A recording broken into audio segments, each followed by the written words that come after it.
দিলে তুমি বাপের বাড়ি, এটা আমার বাপ পারে না, আমি যাবো, তুমি যাপের ব্যথা করে আলো। আর লয়, আর লয়, আমার ভাই উনি অ্যাক্সিডেন্ট হয়েছে, যেতে দিবে না, আমি যাব, চলবে না। আর যাব তোমার নাই কেন, তুমি 10,000-এ যাবো বিক্রি করেছো, ঠিক না বে ঠিক? 10,000-এ তোমার বাপের সব বাড়ির সব খুশি তুমি বিক্রি করেছো, আর পাবে না তোমার স্বামী। হ্যাঁ, কোনো স্বামী এত অত্যাচার করে না, করে কি? দেখতে যেতে দেয় কত বাবার বাড়ি, মাসে মাসে 2 মাসে যেতে দেয়। আল্লাহ রে আল্লাহ, এই জন্য বলবো আপনি এবার কবুল করবেন। তো ওই জায়গাতে বলতেছিলাম, আপনার কবুল মানে সব কিছু গ্রহণ করে নিয়েছেন, এবার তার থাকার গাড়ি আনার পরে যদি গাড়ি কবুল করে আপনি মেনে নিয়ে আসলেন, আনার পরে যদি গাড়িটাকে আপনি বাইরে রেখে দেন, ধুলা পড়বে, পড়বে না? পড়বে না? ওই রকমই স্ত্রীকে যদি আপনি বাইরে ঘুরতে দেন, সবারই নজর পড়বে, চামারের নজর পড়বে, রাখালের নজর পড়বে, পাখালের নজর পড়বে, ওই খারাপ চোখালার নজর পড়বে, ওই টেরার নজর পড়বে। এরকম করে দেখবে, চোখ মেরে দেখবে, কত সুন্দর করে বলবে, হাইরে যুবক, আজকে আমাদের একটা অবাক লাগে, আমরা যখন ওরে যুবক আমাদের ঈমান কোথায় চলে গেল, আজকে আমরা বিয়েটাকে এত ভারী করে দিলাম। মেয়ে দেখতে গেলে, জমি দেখার বেলায় যদি আপনার এলাকার কোনো মাঠের জমি বিক্রি থাকে, দুনিয়ার জমি, যে জমি আমরা ধান চাষ করি, তাহলে দেখতে গেলে তখন আমার বাপও জানতে পারবে না, আমি লক করে যাব, চুপ করে যাব, কাউকে জানাবো না, একাই যাব, রাতের সময়তে যাব। আর যখন স্ত্রী, যেটা জীবনের সয়দা, যাকে নিয়ে একা জীবন কাটবো, দেখতে গেলে বহুনুকে নিয়ে যাব, দেখতে গেলে আমার বন্ধুকে নিয়ে যাব, এমন জায়গায় যাব, এমন লোককে নিয়ে যাব, ওরা দেখার পরে তার ওদের মনের পছন্দে বিয়ে করব, ওদের চোখ দিয়ে দেখে বিয়ে করব, এই চোখ দিয়ে দেখে বিয়ে করবে না। আমার বন্ধুরা বলতেছিলাম, তাহলে আপনাকে বাসা রাখার জন্য ঘর দরকার, এজন্য আপনাকে নানো নাফকা। আল্লাহ পাকের নবী বললেন, ইয়া মাসারা সাবাবে মান ইসতাতা মিনকুমুল বাত ফালিয়াতাজাওয়াজ। ওরে যুবকেরা, যখন তুমি খেতে দিতে পারবে, তার থাকার ব্যবস্থা করে নিতে পারবে, যখন তুমি তার জন্য খোদা অর্থাৎ মনের ভোগ মিটাতে পারবে, তোমার কাছে তো মোহর দেওয়ার টাকা হয়ে গেছে, তুমি তার ঘর বাড়ি রাখার সব ব্যবস্থা আছে, তাহলে তুমি ফালিয়াতাজাওয়াজ, বিয়ে করে ফেলো, আর দেরি করো না। তোমার বিয়ে করলে চোখটা তোমার পর মহিলা থেকে বেঁচে থাকবে, তোমার ঈমান হেফাজতে থাকবে। আর যদি তোমার একটি তোমার বাড়ি আছে কিন্তু খাবার নাই, বিয়ে করবে না, বাড়ি আছে খাবার আছে কিন্তু স্ত্রীর কাছে থাকার মতো ক্ষমতা নাই, যেমন 80 বছরের বুড়া, 85 বছরের বুড়া আর 16 বছরের ছুরি, 13 বিঘা জমি লেখিয়ে দিয়ে বিয়ে করতে যায়। আমার নজরে এই বিয়েটা করা কিন্তু ঠিক হয় না। কেন? এই হাদিসটার দিকে দেখেন, আল্লাহ রসুল বলেছেন 3খানা জিনিস, যে তার যদি কেন একটা যুবতী মেয়ে, আর ওর আসল চাহিদা, আল্লাহ পাকের নবীর জামানায় একজন সাহাবী ছিলেন, জাবির বিন আব্দুল্লাহ, ভালো করে কথাটা শুনবেন, জাবির বিন আব্দুল্লাহ নবীর একজন সাহাবী। ওহুদের প্রান্তে আব্দুল্লাহ মারা গেলেন। আব্দুল্লাহ ওহুদের যুদ্ধে লড়াই করতে যায়, যুদ্ধ করতে যায় দিনের খাতিরে মরে গেলেন। আল্লাহ রে আল্লাহ, আব্দুল্লাহ যখন মরে গেলেন, তার বেশি লয়, একটা দুটা লয়, 6টা বেটি ঘরে। কটা? 6টা বেটি। বিয়ে দিতে আছে একটা মাত্র বেটা, জাবির বিন আব্দুল্লাহ, ওই জাবির ছাড় একটা মাত্র বেটা। আল্লাহ রে আল্লাহ, বাবা মরে গেলেন, মরে যাওয়ার পরে 6খানা বোনের জিম্মেদারি মাথার ওপরে পড়ে গেল, 6টা বোনের দায়িত্ব তার মাথায়। এবার কেমন সংসার টানতে হবে? তাহলে বিয়ে করা লাগবে, একটা বিয়ে করতে হবে, না হলে বোনগালাকে নিয়ে কে ভালো করবে, দেখাশোনা করবে। এবার ওই জাবির বিয়ে করলেন একজন সাইয়েবা, অর্থাৎ বিবাহিতা আদ বুড়ি মহিলাকে। আল্লাহ রসুল বলছেন, ও জাবির, তুমি বিয়ে করেছো? বলছে, হ্যাঁ রাসূলুল্লাহ, আমি বিয়ে করেছি। বলছে, বাকেরা না সাইয়েবা? বলছেন, আল্লাহ রসুল, আমি সাইয়েবা বিয়ে করেছি। বলে, কেন তুমি সাইয়েবা বিয়ে করলে? তুমি যুবক যুবতীকে বিয়ে করতা, তুমি যেমন একবারে ইয়ং, ওরকমই তুমি যুবতী একবারে বাকেরা মেয়েকে বিয়ে করতে, তুমি ওর সাথে খেলতে, ও তোমার সাথে খেলতো। আর আল্লাহ রসুল যুবতীকে বিয়ে করতে বলেছেন যে তুমি করলে তোমার এটা ভালো ছিল, তুমি কেন করলে? বলে আল্লাহ রসুল আমি বনগালার দিকে দেখে ওই মেয়েকে বিয়ে করেছি। কেন? কম বয়সের যত হয় তত তার ব্রেন ছোট হয় আর তারকে দেখাশোনা করতে পারবে না, এই জন্য বনগালার দেখাশোনার জন্য আমি সাইয়েবা বিয়ে করেছি।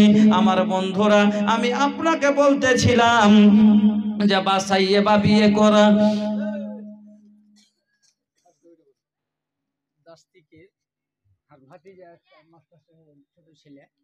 মা বাপের নামে 5,000 টাকা দান দিলে, মা বাবার জন্য 5,000 টাকা, 5,000 টাকা 1500 নগদ। জি জি, তো আগে দুয়া টুয়া করে, আচ্ছা দোয়া করি। না বাদে কত দিব? আল্লাহুম্মা আমিন ইয়া ইলাহাল আলামিন। আল্লাহ গো তোমার বান্দা মা বাবার জন্য 5,000 টাকা দিয়েছেন, ইয়া ইলাহাল আলামিন তুমি কবুল করে নাও। আল্লাহ হায়াতকে দারাজ করো, ঈমান আমানের সাথে বাঁচিয়ে রাখো, রুজি রোজগারে বরকত দাও, ব্যবসা বাণিজ্যত তারাক্কি দাও।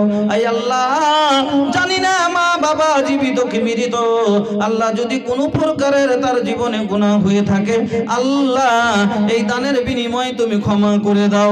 আল্লাহুম্মা اغفر لجميع المؤمنين والمؤمنات والمسلمين والمسلمات الأحياء منهم والأموات إنك مجيب الدعوات برحمتك يا أرحم الراحمين آمين اللهم آمين। আরো এক ছেলে আল্লাহ 300 দিল, আরো একজন আল্লাহ 500 দান কবুল করে নাও। 2,000 টাকা 2,000 টাকা শেতাবুর রহমান, নাম কি? শেতাউর রহমান সাহেব 2,000 টাকা। জাযাকাল্লাহ বারাকাল্লাহ হায়াকাল্লাহ। আল্লাহুম্মা বারিক ফি আহলিক ওয়া মালিক, আল্লাহুম্মা বারিক ফি আহলিক ওয়া মালিক। আল্লাহ তুমি কবুল করো, আমিন আল্লাহুম্মা আমিন। সাফিক আনসারী মানে 1500 টাকা দিল, 1500 টাকা। আল্লাহুম্মা আমিন ইলাহাল আলামিন। সাফিক আনসারী আল্লাহ 1500 দিল। আল্লাহ তুমি দান কবুল করে নাও, হায়াতকে দারাজ করো, ঈমান আমানের সাথে বাঁচিয়ে রাখো, সুখের জীবন দান করো, আমিন আল্লাহুম্মা আমিন।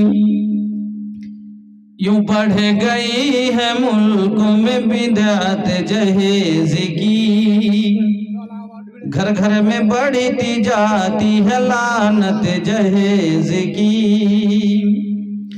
टेलर हो या डॉक्टर हो या इंजीनियर के घर, या इंजीनियर के घर अक्सर मिलेगी आपको दौलत जहेज की, अक्सर मिलेगी आपको दौलत जहेज की।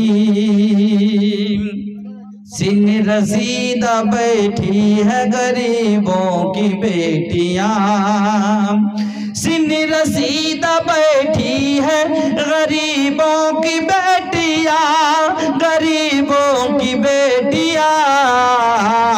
कितनों ने जान दे दी बदौलत जहेज की, कितनों ने जान दे दी बदौलत जहेज की।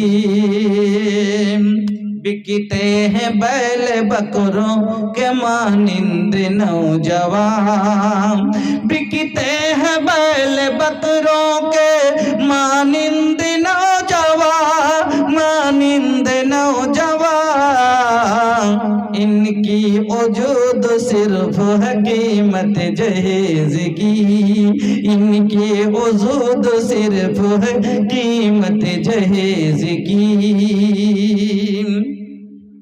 मुस्लिम मुआसरा हो के हिंदू समाज हो, मुस्लिम मुआसरा हो के हिंदू समाज हो, हिंदू समाज हो। देता है दीन किसी को इजाजत जहेज की, देता है दीन किसी को इजाजत जहेज की।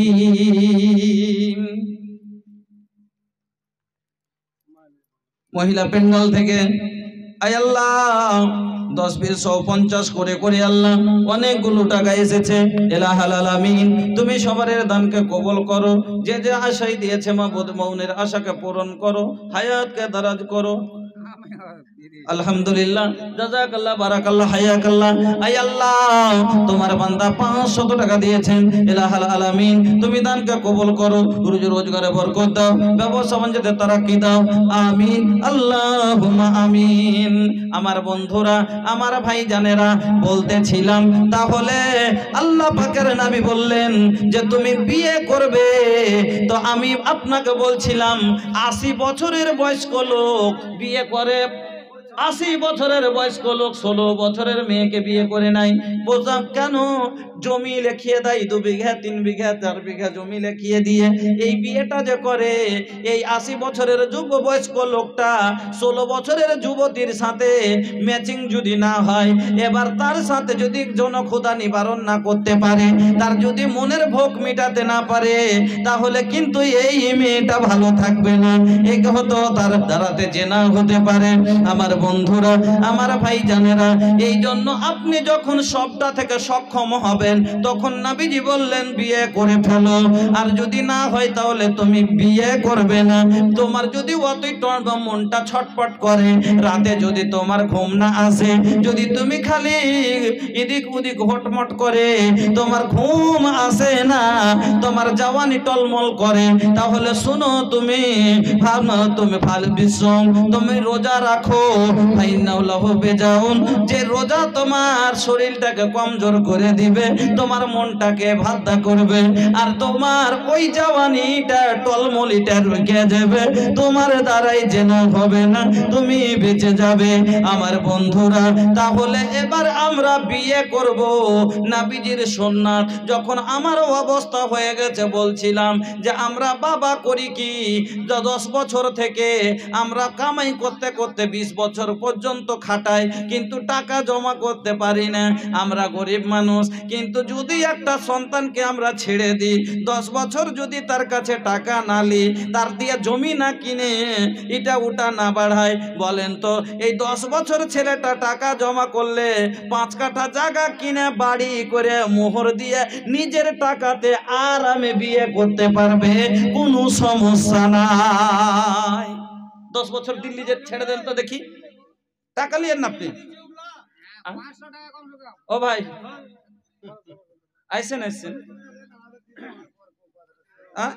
আরে 100-200 টাকা একটা মসজিদের ইয়ার জন্য, এটা কি দান আপনারা কেমন করে বাড়াইছে বলেন তো? 500 টাকা একটা, আপনার বাড়ি একটা কুটুম চলে আসুক, আপনি যে খাল থেকে হোক, আপনি একটা কাপড় দিয়ে বিদায় করবেন, একটা সামান্য কুটুমের লাজে।